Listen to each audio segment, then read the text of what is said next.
El Ministerio Conéctate a Jesús presenta La escuela sabática para nuevos creyentes del primer trimestre. Saludos, hoy vamos a realizar un repaso de las dos primeras lecciones de este trimestre. Lección 1 auxiliar. El llamado de una joven. Lo que caracteriza a un discípulo verdadero es el propósito de servir, y no el de obtener ventajas personales. Muchos pioneros de nuestra Iglesia, así como Eliseo, aceptaron el llamado para vivir una vida de renuncia, servicio y sacrificio.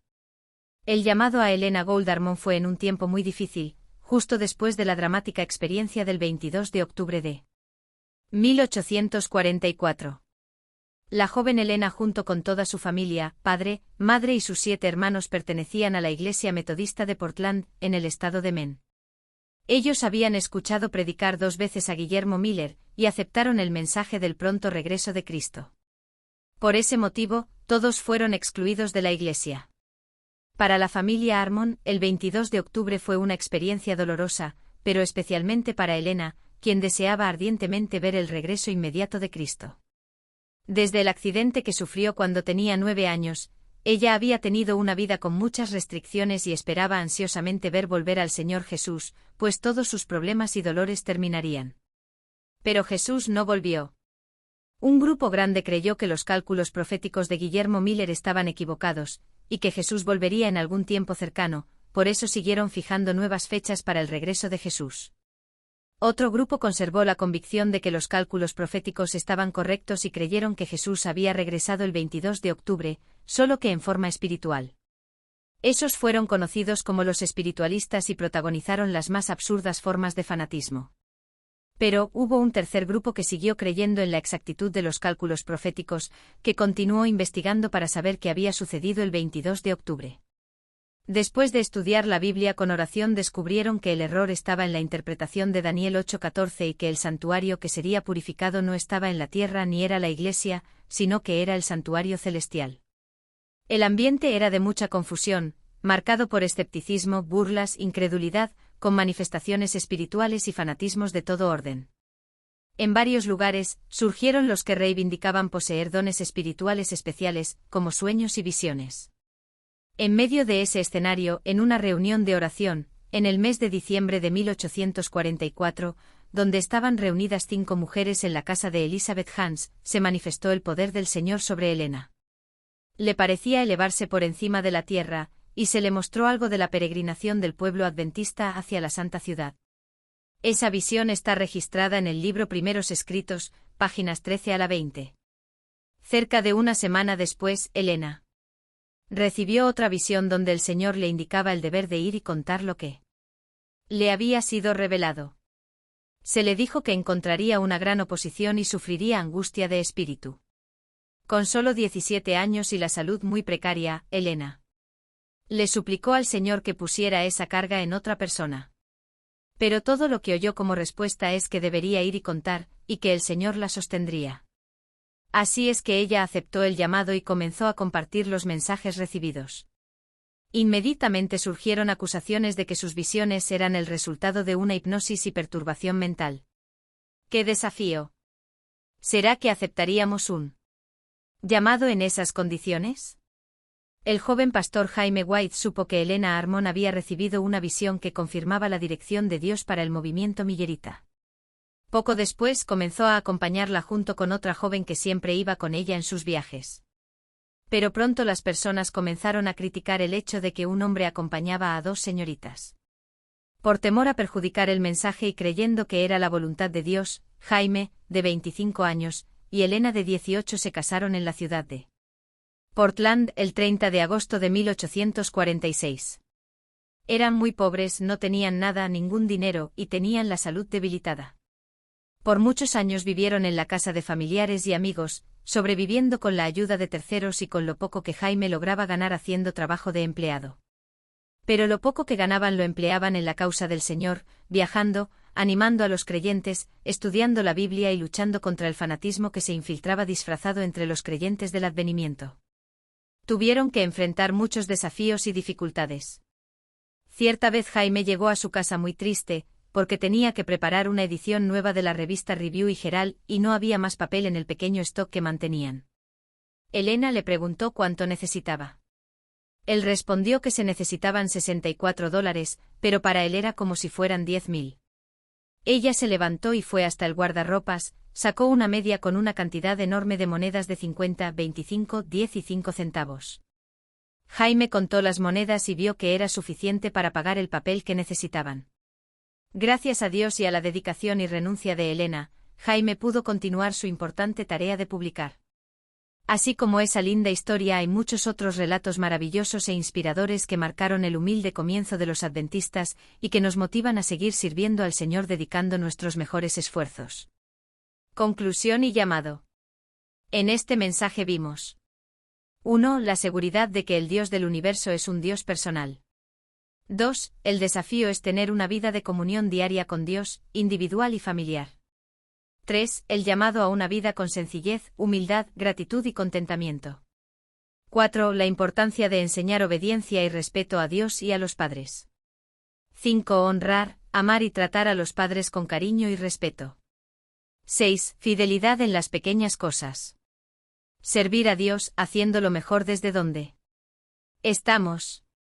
7. Así como Elías llamó a Eliseo, debemos invitar a los jóvenes al servicio de la Iglesia. 8. El ejemplo de Eliseo que dejó todo para servir al Señor. 9. Dios está llamando a los jóvenes para dedicarse completamente a su causa. 10. La historia de Elena, quien aceptó un tremendo desafío en un tiempo de muchas dificultades. 11. El Señor nos llama para vivir una vida de renuncia y servicio. Preguntas para dialogar y meditar. 1. ¿Aceptaremos los desafíos que nos llegaron por medio de la historia del llamado a Eliseo? 2. ¿Qué respuesta daremos? 3. ¿Responderemos pronto como lo hicieron Eliseo y Elena? La bendición final.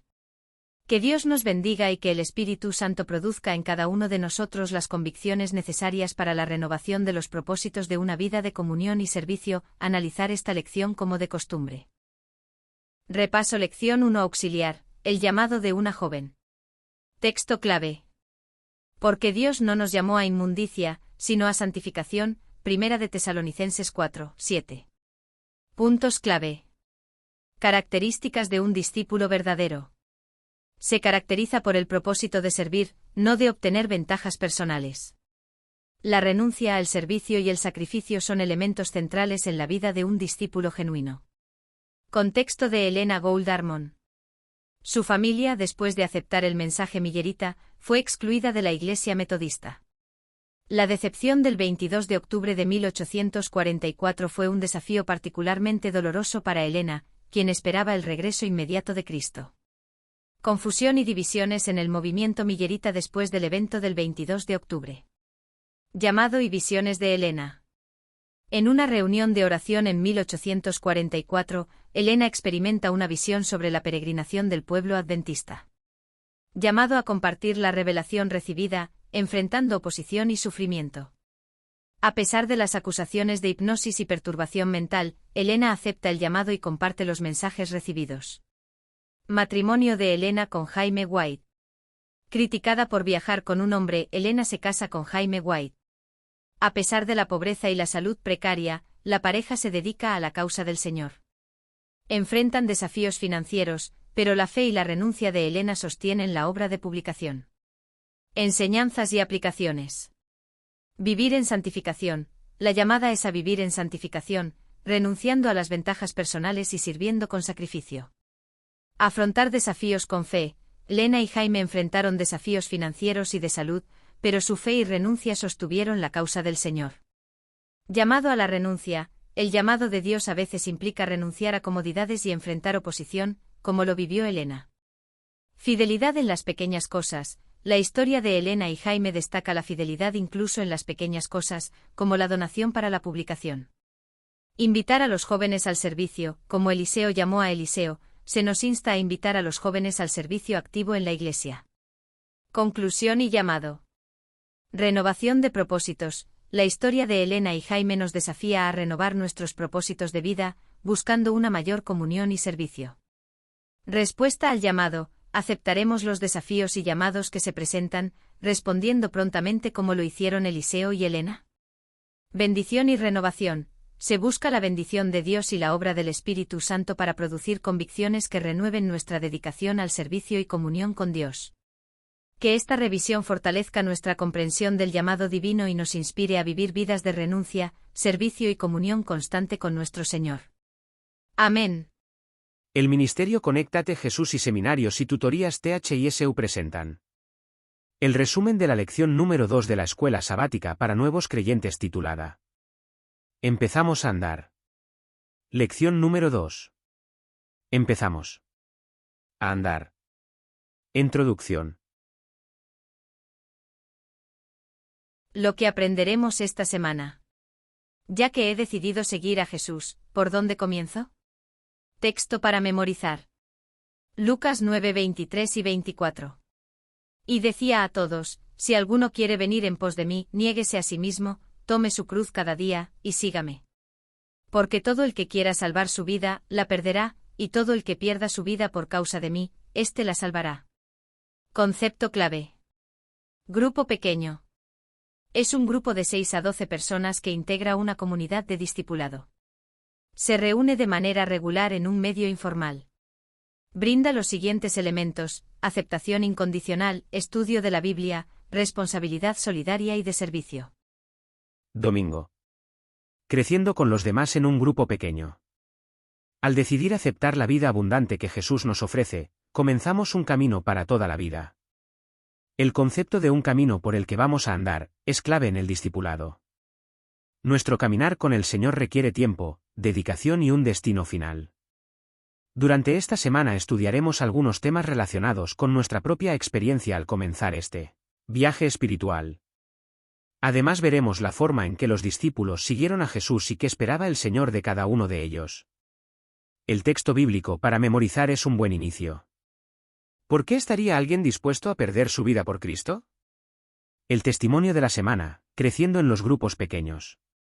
Georgina se sentía insatisfecha con su crecimiento espiritual, por lo que le preguntó al pastor, ¿cómo podré alcanzar una mayor madurez en mi vida cristiana?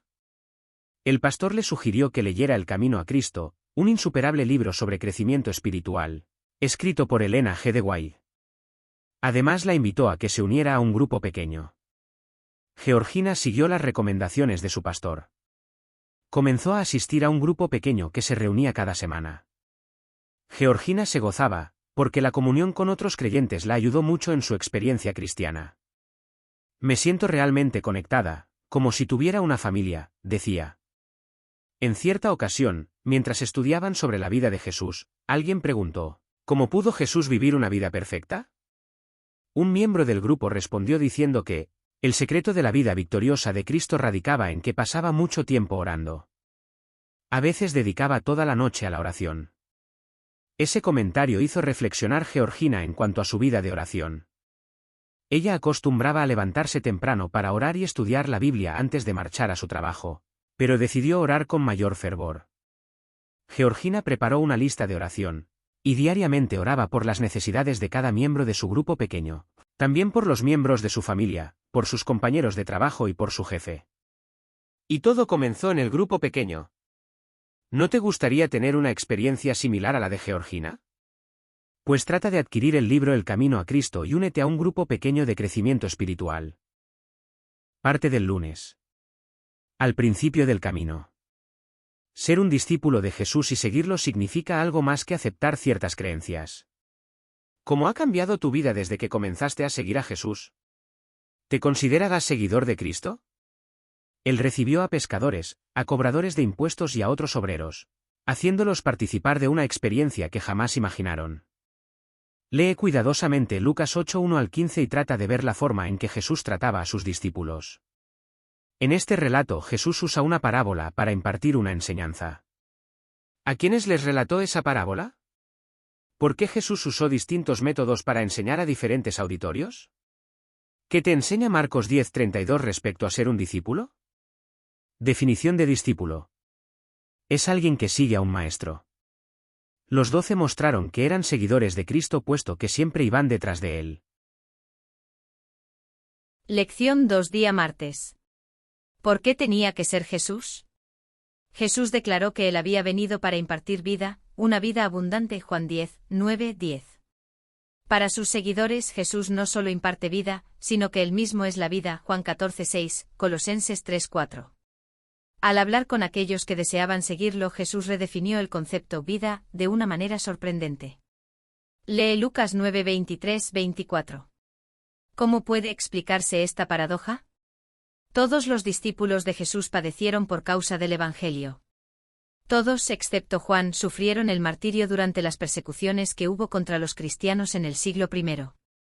Así que ellos conocieron el precio de seguir a Jesús. Pero la vida que Jesús ofrece está más allá de lo que podemos ver. Podemos perder nuestra vida terrenal por seguir a Cristo, pero en Él tenemos la esperanza de la vida eterna. El Maestro se destacó por sus milagros y por predicar una enseñanza muy distinta a la presentada por los rabinos de su época. ¿Qué lograron dichos milagros? Lee Juan 2, 11, 23, 3, 2, 6, 2, 7, 3. Después de leer Mateo 7, 28 y 29, responde esta pregunta: ¿por qué la gente prestaba atención a las enseñanzas de Cristo? Si alguien te preguntara qué te ha atraído a Jesús, ¿qué le contestarías?